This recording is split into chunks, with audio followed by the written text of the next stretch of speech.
আচ্ছা কোন তো এই যে আমরা যে আইডি কার্ড আর জন্ম নিবন্ধন এই দুইটার ভিতরে কোনটা কার্যকারী? তাই দুটোটাই দরকার। এটা থাকলে ওইটা দরকার, ওইটা থাকলে এটা দরকার। তাই আসলে কার্যকারী কোনটা? কার্যকারী তো ভোটার আইডি কার্ড। তো কই ভোটার আইডি কার্ড দেখাইলে কয় জন্ম নিবন্ধন করি, জন্ম নিবন্ধন দেখাইলে কয় একটা আরেকটা পরিপূরক, সেই জন্য ওটা লাগে।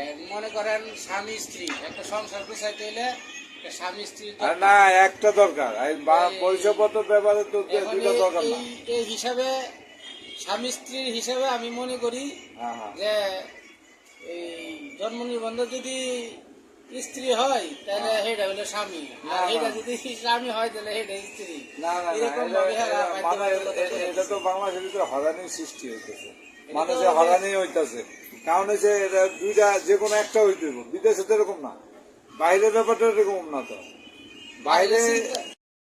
বাইরের কথা বাংলাদেশে কইলে চলে না, কারণ হলো বাংলাদেশ আইনে চলে না। চলে না কেমনে? আপনার আইডেন্টিফাই, এটা তো আইডি কার্ড, আপনার পরিচয়পত্র, আপনার হচ্ছে পরিচয়পত্র। এক একটা দেশের ল আছে,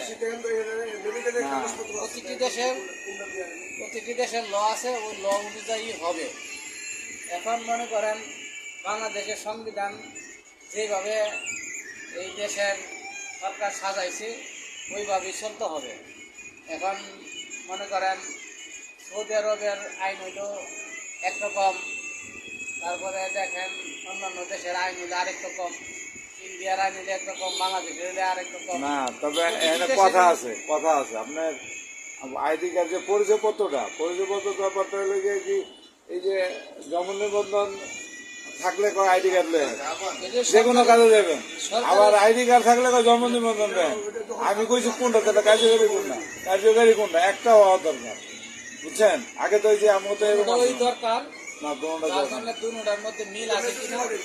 এখানে অফিসাররা যখন একটা ফর্ম পূরণ করতে হয় অনেক সময় ভুল থাকে, ওই ভুলের কারণে আইডেন্টি কার্ড এবং জন্ম নিবন্ধনটা দুটা লাগে, যাতে ভুলটা না হয়। সেই ক্ষেত্রে এরা এই দুইটাই বাধ্যবাধকতা করছে। এখন আপনার মতে কি এটা আমি জানি না, তবে দুটি দরকার না, দুইটা দরকার হয় না আমার মতে, একটা হইলে হয়। আপনার মতে একটা হইলে হয়, এটা শর্টকাট করার জন্য। আগে তো জন্ম নিবন্ধন ছিল না, আগে আইডি কার্ড ছিল, ঠিক না? আগে আইডি কার্ড ছিল না, আইডি কার্ড ছিল, তারপরে জন্ম নিবন্ধন ছিল না। এই আমার মানুষের তো হয়রানি হইতেছে বেশি না, খারাপ করলাম হয়রানি হচ্ছে, কিন্তু